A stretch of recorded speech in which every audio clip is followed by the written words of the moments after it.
ہم کو اپنے گریبان میں بھی سر ڈال کر کے دیکھنا ہوگا. ہم خیر امت ہیں، پوری دنیا کے انسانوں کی بھلائی کے لیے ہمیں پیدا کیا گیا ہے. اگر ہم نے بھلائی کا راستہ چھوڑ کر کے برائی کا راستہ اختیار کیا تو ظاہر بات ہے یہ پورے بھارت دیش کے لیے اور پوری دنیا انسانیت کے لیے بہت نقصان اور خسارے کی بات ہوگی. میں اپنی ان گزارشات کو اس بات پر ختم کرنا چاہتا ہوں کہ ہمیں اپنے دین پر مضبوطی سے قائم رہنا ہے، سماجی طور پر اپنی ذمہ داریوں کو پورا کرنا ہے، اپنے بچوں پر آپ کو نظر رکھنی ہے. ہمیں یہ شکایت ملتی ہے کہ ہماری بچیاں گھروں سے نکلتی ہیں کچھ اور کہہ کر کے اور اپنے بوائے فرینڈ کے ساتھ جو ہے ادھر ادھر اپنا وقت گزارتی ہیں. ہمارے ہندو بھائی بھی ہم کو کہتے. میں سماج کے ذمہ داروں کو، والدین کو، سرپرستوں کو یہ کہنا چاہتا ہوں کہ اپنے بچوں پر آپ نظر رکھو، اپنے بچوں پر آپ نظر رکھو، ان کو اچھے کردار کا مالک بناؤ، اچھے اخلاق کا مالک بناؤ. یہ ہمارا مستقبل ہے. آج یہ بچے ہیں، کل بڑے ہو کر کے یہ سماج کے ذمہ دار بنیں گے. آپ نے اگر ان کی اچھی تربیت کی ہے تو سماج کو اچھے لوگ ملیں گے. اس لیے اولاد اللہ کی نعمت ہے، ایک آزمائش ہے اور امتحان ہے کہ ہم اپنے بچوں کے لیے کیا کرتے. ضرورت اس بات کی ہے کہ اپنے دین پر قائم رہیں. اگر ہم دین پر رہیں گے اللہ کی مدد ہمارے ساتھ ہوگی. نبی کریم صلی اللہ علیہ وسلم کی دعا ہے کہ اللہم انصر من نصر دین محمد صلی اللہ علیہ وسلم. اے اللہ ان کی مدد کرنا جو تیرے نبی محمد صلی اللہ علیہ وسلم کے لائے ہوئے دین کے مددگار ہیں، یعنی خود بھی دین پر عمل کرتے ہیں اور لوگوں کو بھی دین پر عمل کروانے کی کوشش کرتے ہیں. وَخْذُلْ مَنْ خَذَلَ دین محمد صلی اللہ علیہ وسلم. اور حضور کی بددعا ہے کہ انہیں ذلیل اور رسوا کر دے جو تیرے دین کو ذلیل اور رسوا کرتے. آج ہندوستان میں مسلمانوں کو نہیں اسلام کو ختم کرنے کی کوشش کی جا رہی ہے، لیکن ایسا کبھی بھی نہیں ہوگا، ایسا کبھی بھی نہیں ہوگا. مسلمانوں کو ختم، مسلمان صحیح معنوں میں 100% مسلمان نہیں ہے اور ہمارے جیسے مسلمانوں سے ان کا کچھ بگڑنے والا نہیں ہے. ہم اگر اپنے دین پر ثابت قدم رہیں گے، اللہ اس کے رسول کے احکامات کو اپنی زندگی میں جگہ دیں گے تو اللہ کی مدد ہمارے ساتھ ہوگی اور اللہ کی مدد ہمارے ساتھ ہوگی. ہم 100% ایمان پر ہوں گے. اللہ کا وعدہ ہے وَأَنْتُمُ الْأَعْلَوْنَ إِن كُنتُم مُؤْمِنِينَ کہ تم ہی سر بلند رہو گے، غالب رہو گے اگر تم میں ایمان ہے. اللہ تعالی ہمیں عمل کی توفیق عطا فرمائے. وآخر دعوانا ان الحمد للہ رب العالمین. صفحہ سیدھی کر لیں. واپسی کے بارے میں بول دیتے تھوڑا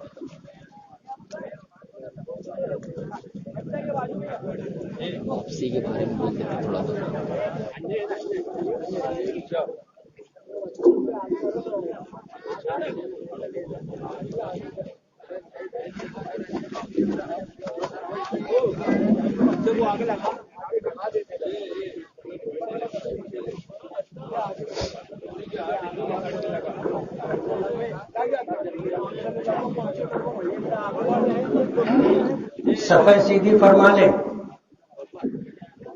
عید کی نماز عام نمازوں سے ذرا سا مختلف ہے. کیسے نماز پڑھی جائے گی آپ توجہ سے بات سن لیں.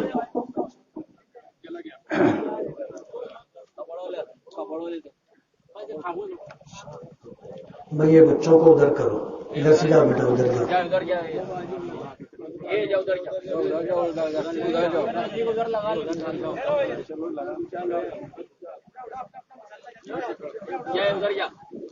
نماز عید الفطر واجب ہے. عام نمازوں سے ہٹ کر کے اس میں 6 زائد تکبیریں کہی جاتی. نیت کریں گے کہ نیت کرتا ہوں میں 2 رکعت نماز واجب عید الفطر ادا کرنے کی. واسطے اللہ کے پیچھے اس امام کے منہ میرا کعبہ شریف کی طرف. امام تکبیر تحریمہ کہے گا، آپ بھی اللہ اکبر کہہ کر کے ہاتھ باندھ لیں اور ثنا پڑھیں. ثنا پڑھ لینے کے بعد 3 زائد تکبیر ہوگی. 3 زائد تکبیر ہوگی. پہلی تکبیر کہتے ہوئے ہاتھ کو کانوں تک اٹھا کر کے چھوڑ دیں گے، باندھیں گے نہیں. دوسری تکبیر ہاتھ کانوں تک اٹھا کر کے چھوڑ دیں گے، باندھیں گے نہیں. اور تیسری تکبیر کہہ کر کے ہاتھ باندھ لیں گے. پھر امام سورہ فاتحہ پڑھے گا، کوئی سورت پڑھے گا، رکوع سجدہ کرے گا، اور اس کے بعد دوسری رکعت کے لیے کھڑا ہوگا. جب وہ دوسری رکعت کے لیے کھڑا ہو جائے تو وہ سورہ فاتحہ اور سورت پڑھے گا، اور رکوع میں جانے سے پہلے 3 زائد تکبیریں کہی جائیں گی. 3 زائد تکبیریں کہی جائیں گی، اور ہر مرتبہ ہاتھ کو کانوں تک اٹھا کر کے چھوڑ دیا جائے گا. چوتھی تکبیر رکوع میں جانے کے لیے ہوگی، جس میں ہاتھ کو کانوں تک اٹھایا نہیں جائے گا، صرف اللہ اکبر کہتے ہوئے رکوع میں چلے جائیں گے. نماز ہوگی، دعا ہوگی، اس کے بعد خطبہ ہوگا. نماز ختم ہونے کے بعد مسنون طریقہ یہ ہے کہ ہم جس راستے سے آئے ہیں دوسرے راستے سے واپس جائیں اور تکبیر تشریق پڑھتے ہوئے جائیں. جس طرح ہم تکبیر تشریق پڑھتے ہوئے آئے تھے، ہماری ذات سے، ہمارے کسی عمل سے، کسی فعل سے کسی کا کوئی نقصان نہیں ہونا چاہیے. ہم جس طرح سنجیدگی اور وقار کے ساتھ آئے ہیں اسی طرح سنجیدگی اور وقار کے ساتھ واپس ہوں. کسی کو ہماری ذات سے تکلیف نہیں ہونی چاہیے. یہ مسلمان کی شان کے خلاف ہے. مسلمان وہ ہے جس کی زبان سے، جس کے ہاتھ سے پوری دنیا انسانیت محفوظ رہے. نماز شروع کی جا رہی ہے.